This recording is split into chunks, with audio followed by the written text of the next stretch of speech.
When it's time, Isaac. Thank you. 5, 4, 3, 2, 1. Hello everyone, and welcome to the Cornell Fine Arts Museum and my tour of the exhibition What Women Want, originally curated by Elizabeth Coulter, the former Curator of Education here at CFAM. My name is Isaac Gorres, and I'm currently the Fred W. Hicks Curatorial Fellow. Additionally, I'm a senior here at Rollins, and I am currently studying biochemistry, molecular biology, and art history with a minor in studio art. So ultimately with that, I'm planning on going into art conservation. So the collection here at CFAM was created pretty much over a century ago, but it was really kickstarted in 1937 when Samuel H. Kress, the founder of Kmart, donated 2 Italian Renaissance works to the museum. So those included Cosimo Rosselli's Madonna enthroned with nursing the Christ child. He was a painter of the frescoed walls of the Sistine Chapel. Additionally, it included Lividia Fontana's Christ with the Symbols of the Passion, and she was one of the first female career artists active in Western Europe.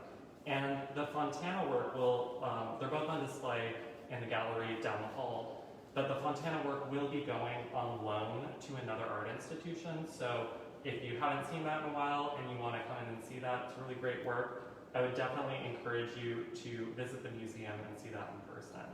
So we have reopened with a mandatory mask policy and limited museum capacity. So if you feel comfortable coming into the museum in person, definitely do that.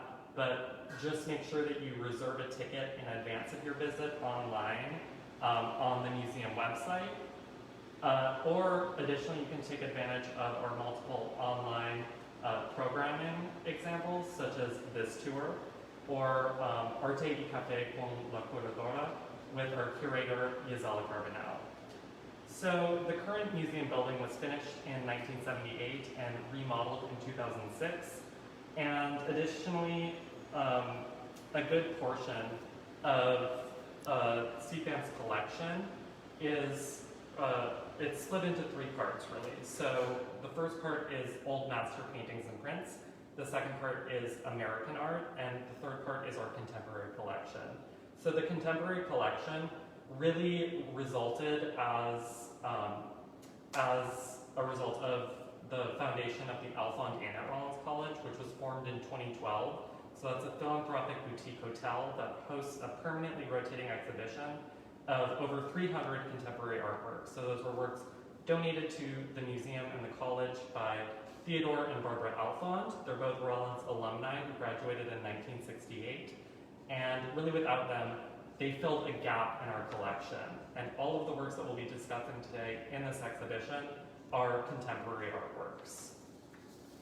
So the exhibition we'll be talking about today, What Women Want, provides examples of different photographic self-portraits by contemporary female artists and also artists, gender non-conforming artists who were socialized as female. So this exhibition was staged to commemorate 100 years of the woman vote in the United States. So in 1920, Amendment 19 to the US Constitution was ratified by the required 37 state legislatures. So that it enfranchised white women and really pretty much doubled the amount of people in the United States that could vote at that time. Then following that in 1965, the Voting Rights Act further enfranchised black women, of course to a lesser extent in the Jim Crow states of the South. And then a 1975 amendment to that act then enfranchised all women and all individuals in the United States, regardless of race or ethnicity. So overall, this exhibition seeks to answer the question of what women want. And it addresses the need for political, economic, and social equality among all of the genders. So as I said, all of the 5 artists featured in this exhibition are contemporary artists, and that means that they have been active after 1980. And hopefully this exhibition will give you a new perspective on contemporary female artists and gender non-conforming artists, and the way that they take advantage of the medium of photography in the construction of their politically engaged self-portraits. So although there are 5 artists in this exhibition, we will spend today closely examining 3 works, one by Carrie Mae Weems, one by Shirin Nishat, and one by Dana Hoey. So let's start by looking at a photographic self-portrait by Carrie Mae Weems. So this self-portrait was taken in 2006. The work is entitled Louvre, and it depicts the artist standing in front of the main courtyard of the Louvre Museum in Paris. Specifically, she stands in front of Chinese-American architect I.M. Pei's Pyramide du Louvre, which was a sculptural renovation completed in 1989. So Carrie Mae Weems is a Black multimedia artist who has artistically experimented with text, fabric, audio, digital images, and video installations. She is perhaps most famous for her work in photography, rising to international recognition in the 1990s with her kitchen table series. And we actually have some of the works from the kitchen table series in the permanent collection at CFAM. So in that series, they were taken at Carrie Mae Weems' kitchen table, and she really gives us a glimpse into her intimate personal life. So many of the images include instances of her applying makeup with her daughter Faith, but others include her alone in what appears to be anguish. So the many critics at the time of that body of work really lauded it for as an act of performance art by Weems. And Weems actually has a history with the theater. So she once said, "Maybe because of my experience in theater, I had a great sense of how to use my body, not as Carrie, but to stand for more than myself, for a Black female subjectivity and subject who was thinking and acting according to her own will." So Weems' expansive career really has long questioned societal attitudes and societal inequities inherent to the Black body, but more specifically to the Black female body. So this work is from Weems' museum series, where she posed in front of a variety of cultural institutions around the world, including the Tate Modern in London, the Guggenheim Museum Bilbao, and the Pergamon Museum in Berlin. So the series acts as a kind of meditation on the collecting and exhibition practices of the various institutions that she visits. Additionally, it serves as a reminder that museums unfortunately have been built on a legacy of colonialism. Many of the museums that she posed in front of, such as the Louvre, for example, are really museums of war trophies. For example, at the Tate Britain, so that's the sister museum to the Tate Modern, recently that was the center of controversy when online spectators realized that inside of the museum's restaurant, the Rex Whistler, it features a mural depicting racist caricatures of Black people and also Chinese people. So the mural was commissioned by the artist Rex Whistler in 1926, and it depicts the enslavement of a Black child in front of his mother, among other racist depictions. So once again, Weems' photographs in her museum series encourage public comment on the complicity and passivity often adopted by large institutions and museums towards a variety of cultural issues. So are there any questions about Weems and her artwork? You can type them in the chat. Cool. So now let's move to another photographic self-portrait created by Iranian contemporary artist Shirin Nishat. So Shirin Nishat was born in Iran in 1957 and lived there until 1975. At that point, she moved to California to study fine art.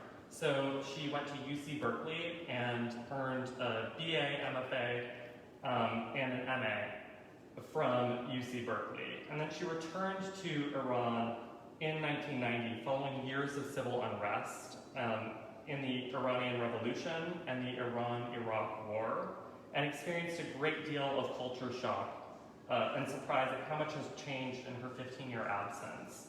So describing the changes that she witnessed, Nishat said, "It was probably one of the most experiences that I've ever had. The difference between what I had remembered from the Iranian culture and what I was witnessing was enormous. The change was both frightening and exciting. I had never been in a country that was so ideologically based. So really what she's referencing there is the changes that happened after the 1979 Iranian Revolution. So this revolution was unique because it was relatively nonviolent, but it overthrew a US-supported and really a US-installed pro-Western authoritarian monarchy with an anti-Western theocracy that still exists today. So this work, created by Nishat in 1995, pictures the artist cloaking her son protectively in her white chador. And Nishat additionally added Persian calligraphy around her face, mirroring a kind of halo, and she is posed next to an American Remington rifle. So this work aims to simultaneously deconstruct and rebuild images of Muslim women and women from the Middle East. So especially in the US, if you think about it, Iran is often demonized by certain sectors of the media, but of course, the reality of the situation is much more complex than that. So this work is from Nishat's 1993 to 1997 Women of Allah series, which feature black and white portraits of both herself and other Persian women. So many of the images from this series picture women either in the presence of weapons or like literally pointing guns at the camera. So this is a reference to the trope of the veiled warrior. So this was really perpetuated by the post-1979 Iranian regime in order to revise the idea of women's empowerment, not as a gradual move towards gender equality, but instead as a literal wielding of weapons by women to fight for women's rights. Additionally, this work challenges the Western notion of knowledge of the subjugation of Muslim women, many of which are based on inaccurate depictions of the need to save Muslim women from enforced veiling. In reality, Western discourses on Islam, religious fundamentalism, and Muslim women and enforced veiling really originated in the European colonial mindset and have recently flared with continued US military involvement in the Middle East. For instance, following the US and UK-led coup in 1921 that overthrew the Persian Soviet Socialist Republic with the monarchy that was then overthrown in the 1979 revolution, wearing traditional Islamic face coverings in Iran was forbidden. And then following the 1979 revolution, it then was enforced. So Iranians living in Iran really experienced this tumultuous legislation surrounding the veil. At one point, it was forbidden for them to wear it, and then suddenly it was enforced for them to wear it. So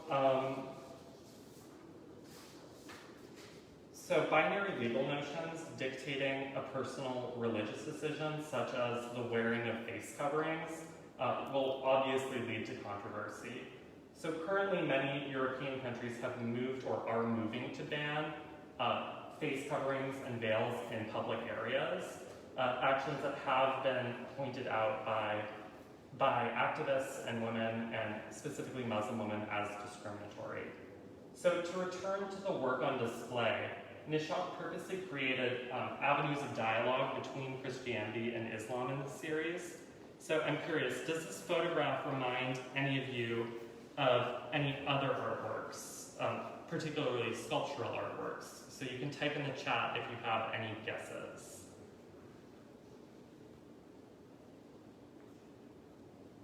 Okay, so if any of you guys have ever been to the Vatican and seen Michelangelo's Pietà, so that was completed around 1498 by Michelangelo. So it's a Carrara marble sculpture of the Virgin Mary holding the deceased Christ after the crucifixion. So here, in a very similar compositional arrangement, we can see that Nishat is putting herself in conversation with religious objects historically venerated by Christianity, and challenges the Western viewer to rethink their preconceived notions about Muslim women. Additionally, the inclusion of the halo of Farsi script reinforces the dialogue dialogue that Nishat is establishing. So are there any questions about this work in particular or the artistic body of Shirin Nishat? We have one comment saying, wow, very powerful by Bailey Clark. Oh, hi Bailey, nice to see you. Yes, so Nishat's works, especially in the Woman of Allah series, are very powerful, and especially the ones that feature weapons. So when you look at this, just approaching the work, you might not notice that there is a rifle on the left-hand side of the image, but it is a lot more obvious and more jarring when the subject of the work is actually pointing the gun at the viewer. Additionally, the fact that it is an American rifle and Remington was founded in the late 1800s, that also does contribute to her aim to really establish intercultural dialogue. And we got another question from Brandon Garcia. He says, is the Farsi calligraphy a signature feature of her works? Yes, it actually is. So all of the works in her Women of Allah series did include Farsi script annotated over the photographic portraits. Some of them had the script written over clothing, like in this image, and in other works it was written onto the skin of the subjects. So finally, let's move on to our last artwork, yet another photographic self-portrait by American visual artist Dana Hoey.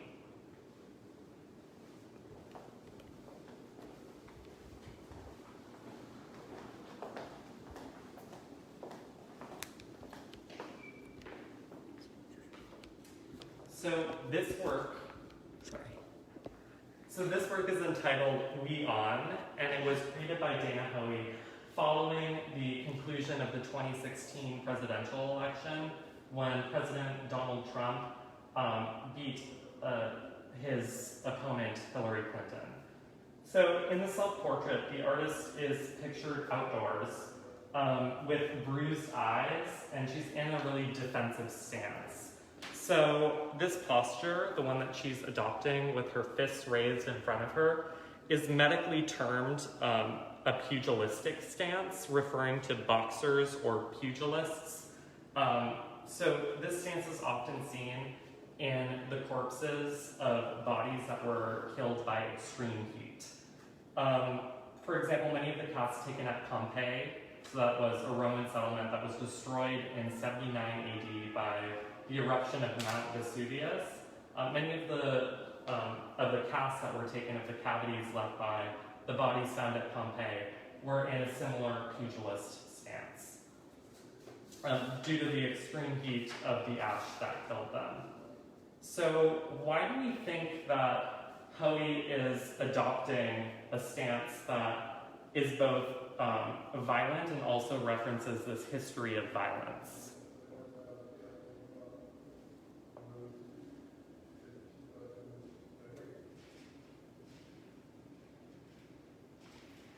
So just like Shirin Nishat and how she was posing with the American Remington rifle, Hoey is possibly subverting traditional norms of masculinity as violent and femininity as passive. Additionally, Trump's victory in the 2016 election to many seemed kind of like a metaphorical political fire that was dangerous to American democracy.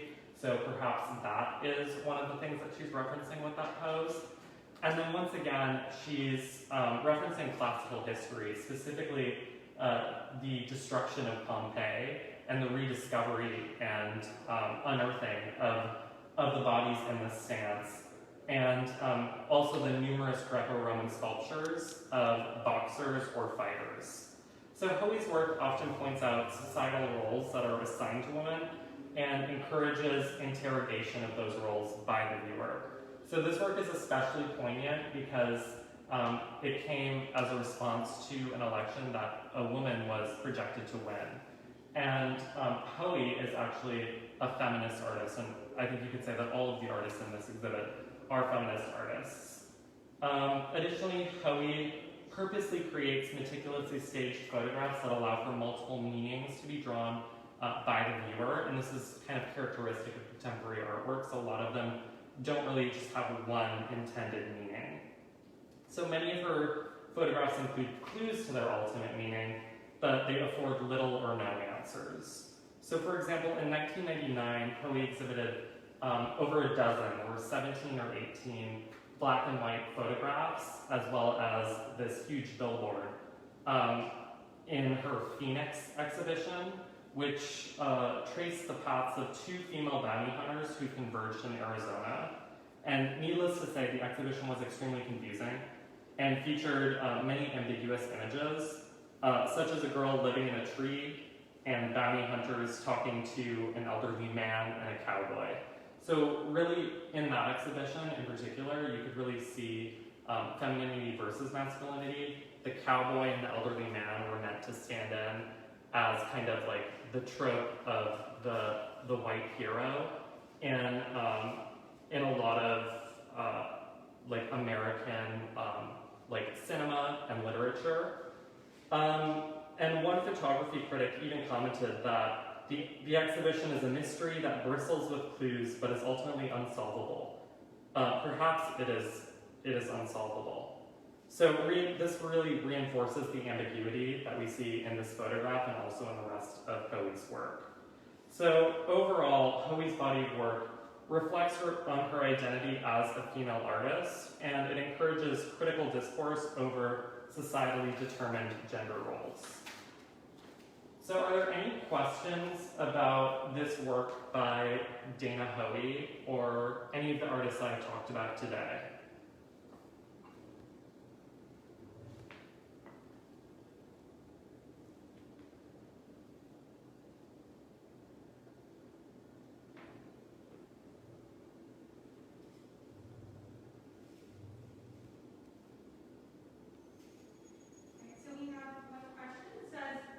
Do you think that Nishat and Hoey interpret equality for women in the same way? What's different? Yeah, so I would say that there definitely are some differences because, of course, they do come from different cultures. Nishat is Iranian and Hoey is American from California. But I think that they do largely interpret it in the same way. Nishat's portraits were really aiming to comment on the intercultural dialogue that's often misinterpreted in the West about Middle Eastern women, while Hoey is really interested in questioning gender roles. So I don't think that their work questions the same thing, but I think that their ultimate end goal is the same. Additionally, with the work of Dana Hoey, sometimes her work takes kind of a subversive devil's advocate role. So in the Phoenix exhibition, for example, some people were commenting, I thought this artist was a feminist, like this doesn't really seem like feminist artwork. And I think that it's really her prerogative to do because in society today, a lot of in American society in particular, a lot of the things that Hoey is commenting on really are ingrained in our cultural mindset, specifically with gender roles and femininity being passive and masculinity being aggressive. So sometimes Hoey really takes a subversive look at the current cultural mindset. And then we have one last question. How long will these works be on display? I think they will be on display through the winter. Yeah, they'll be changed in the spring. And then in this hallway we'll have the exhibition Reorienting the Gaze, curated by the former Fred W. Hicks Curatorial Fellow, Morgan Snow. Cool. So thank you so much for coming in today and discussing these photographic self-portraits. I hope that you now feel better acquainted with some of the artworks on display and ways that female artists and female-aligned artists are contributing to current cultural discourse with their photographic self-portraits. So if you like what you saw today, also be sure to visit the Alfond Inn, where there's a permanent rotating installation of contemporary art, including many artworks by contemporary female artists that is free and accessible 24/7. So be safe, everyone, and be sure to wear your masks. Thank you and have a great day.